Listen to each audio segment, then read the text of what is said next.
work. Last night she was doing a Strive program, and how'd that go?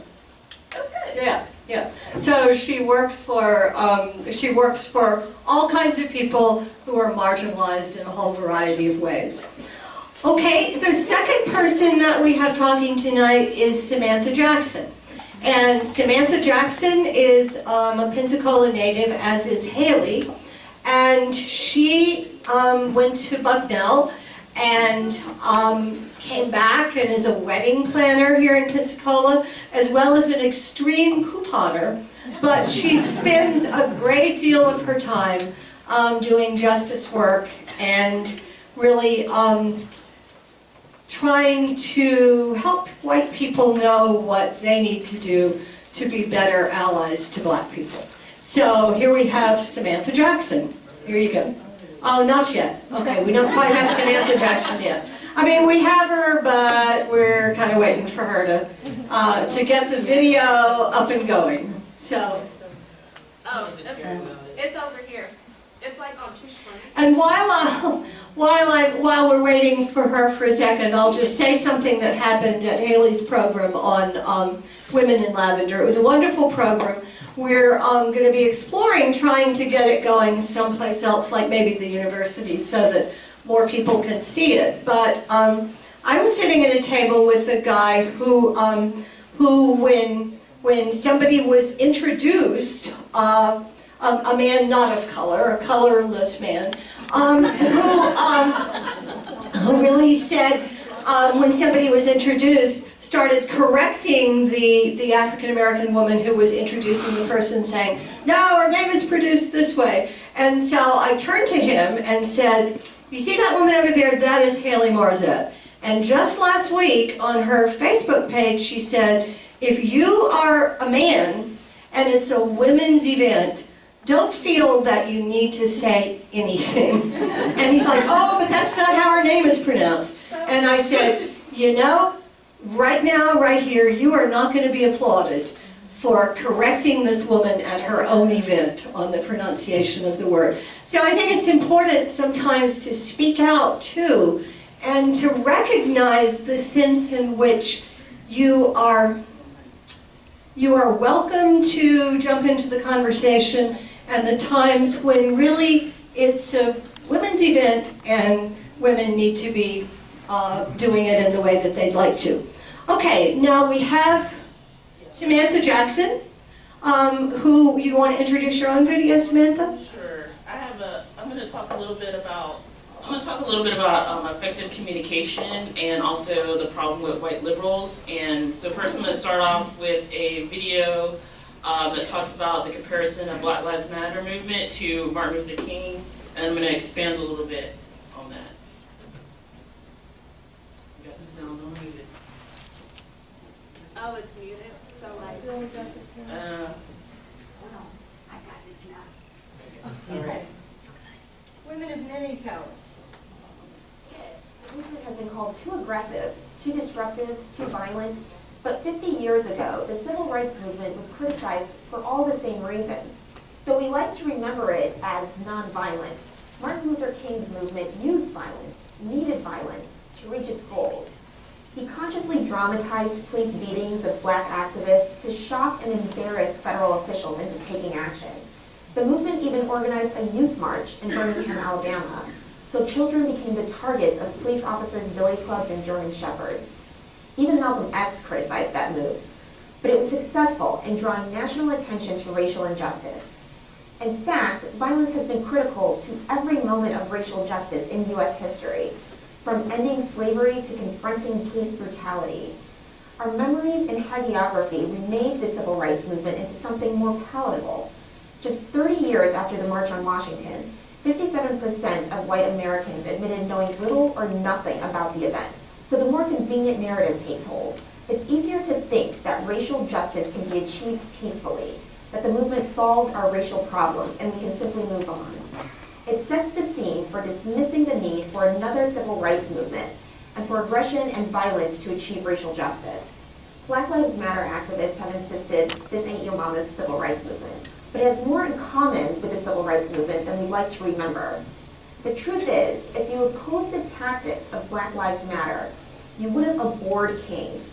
It fights the same injustices and encounters the same resistance. And just like in the 1960s, aggression, even violence, has been necessary to achieve their goals. I'm Simone Sebastian, Assistant Editor for Outlook. Just press the space bar. Black Lives Matter has been a target of criticism from both its opponents and its allies for its confrontational tactics. Demonstrations that started as...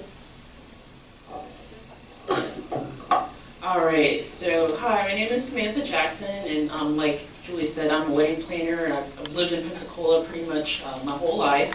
So I just wanted to talk a little bit about some of my feelings I have about white liberals, kind of where we're at right now, about the feminist movement, and expand a little bit on what happened yesterday. Haley and I were in a lovely conversation.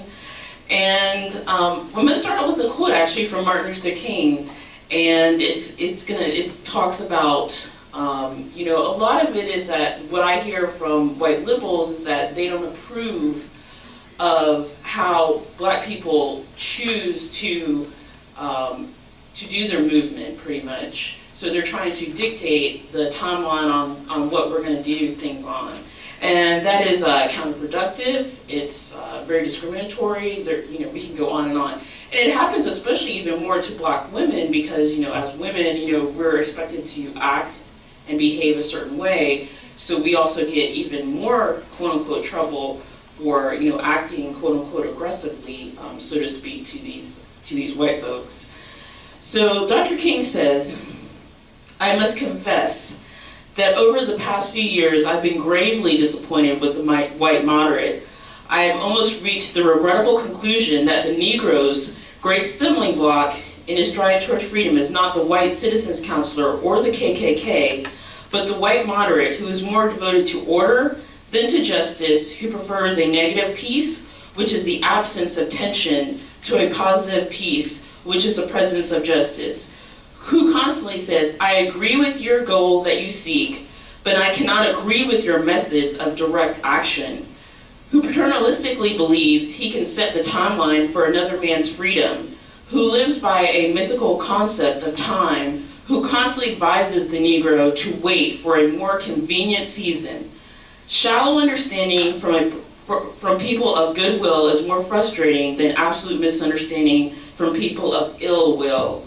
Lukewarm acceptance is much more bewildering than outright rejection. I had hoped that the white moderate would understand that law and order exists for the purpose of establishing justice, and that when they fail this purpose, they become dangerously structured dams that block the flow of social progress. I had hoped that the white moderate would understand that the present tension in the South is a necessary phase of the transition from obnoxious negative peace, in which the Negro passively accepted his unjust plight, to a substantive and positive peace, in which all men will respect the dignity and worth of human personality. Actually, we who engage in nonviolent direct action are not the creators of tension. We merely bring to the surface the hidden tension that is already alive. We bring it to out in the open, where it can be seen and where it can be dealt with, like a boil that can never be cured so long as it is covered up, but must be opened with all its ugliness to the natural medicines of air and light. Injustice must be exposed with all the tension its exposure creates, to the light of human conscience and the air of national opinion before it can be cured. Dr. Martin Luther King. So I feel like that still resonates today because, I'm constantly being told, especially after Trump was elected, anytime a person of color is outspoken about racial injustice or about, the feminist movement, we're constantly being tone policed and being told that we're being too aggressive in our ways when this is about our life and our death. This is not about, something frivolous. And, we're constantly being told that if you want people to be on our side, then you have to be polite. And, Martin Luther King, he did not necessarily believe in those tactics. Those tactics have never worked. And what I believe is overall that white people, they simply don't listen to people of color. If a white person really wants to be an ally, they wouldn't worry about how a person of color is perceived to him or her. They would fight for us, and they wouldn't be asking us what the message is. They would know what that message is. And it is fine to, and the other thing that I also find very troubling with a lot of white liberals is that they tend to want a lot of emotional labor from people of color.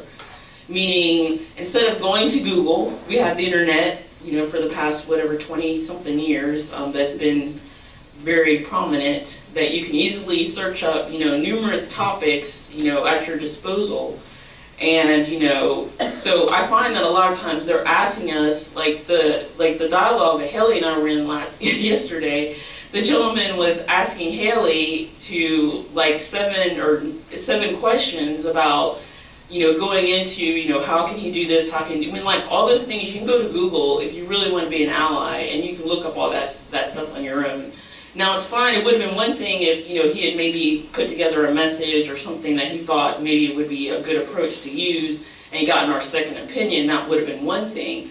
But to ask us to completely do all the work for us, for him rather, is completely obnoxious.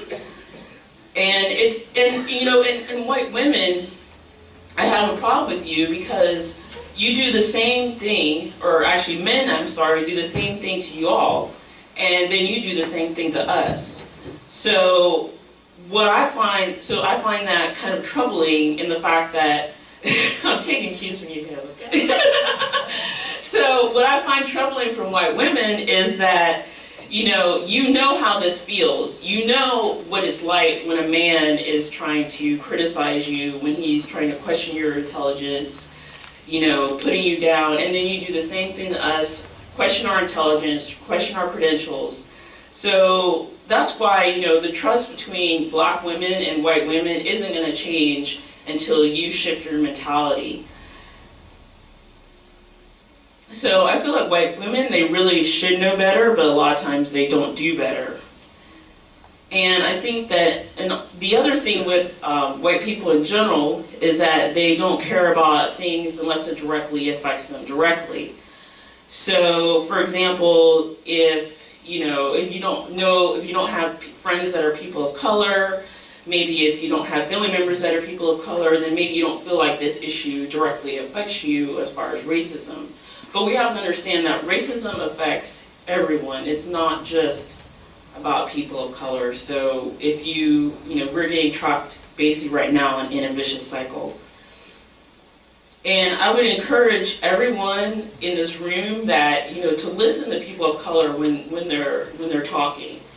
Don't just, dismiss what we're having to say, because obviously we've been saying the same thing for 500 years.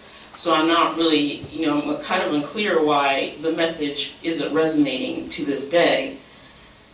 And I would encourage you to seek out activists that are people of color and research their work. Look up Angela Davis and some of these people that have been involved in the movement, Sean King, some of these people.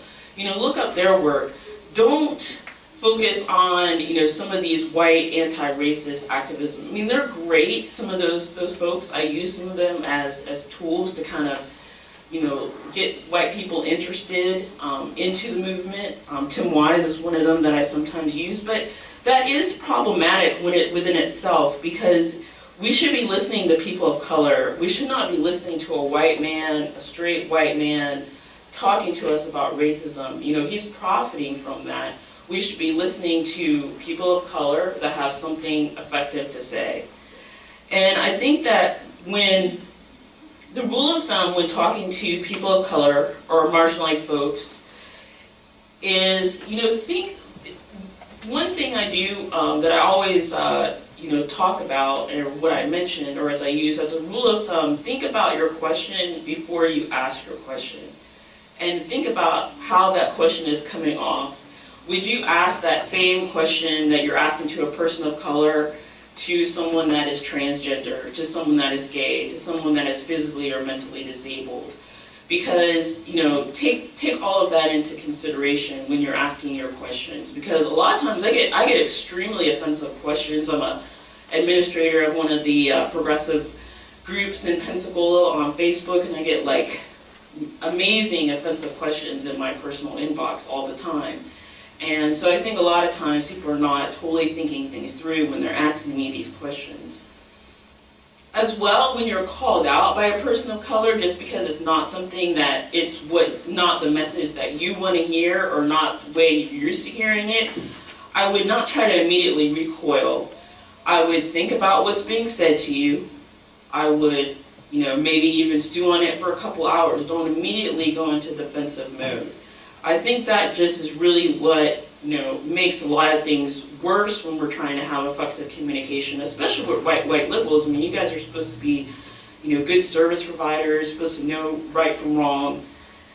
And this is a personal skill set that I think many white folks need to improve on. Real allies should be set with racists, not with trying to silence or tone police the oppressed. And again, don't ask people of color things that you can easily go to Google on. And if you're a white person, like I said, if you're corrected by a person of color, take a deep breath, think about what happened, you know, and respond with humility rather than aggressiveness. And today I had a conversation, and he told me I could quote him. So I had a conversation with the president of the NAACP for here in Pensacola, and I asked him, what does he do when they try to get people of color to calm down or be careful about our delivery? And he says the delivery of the message should not matter as long as it is accurate. He says it is a form of discrimination to ask people of color to calm down or to change the tone. You know, he does get pretty bothered by this. We are emotional as people of color because there are so many problems. You know, I don't want to be, you know, categorized as a safe black person. And I also don't want you to pit a so-called safe black person, you know, against me. You can't tell me, well, Dr. Carson says this. You know, that's your safe black person, right? So, you know, don't tell me that Dr. Carson says this. You know, don't tell me that, you know, whatever Republican black person says it this way. Do not tell me that. Or even if you have a black liberal friend that just chooses not to be outspoken as one of us, do not criticize, you know, people like myself or Haley that, you know, want to be outspoken and want to be vocal about the movement. And so that is what I would, you know, leave you with, you know, just to remember about how you're coming across when you're talking to people of color. And like I said, as white women, I really think that you should know better because, like I said, this is something that you go through as well. And so I just kind of want you to, you know, we need to be playing on the same team, not against each other. All right, thank you.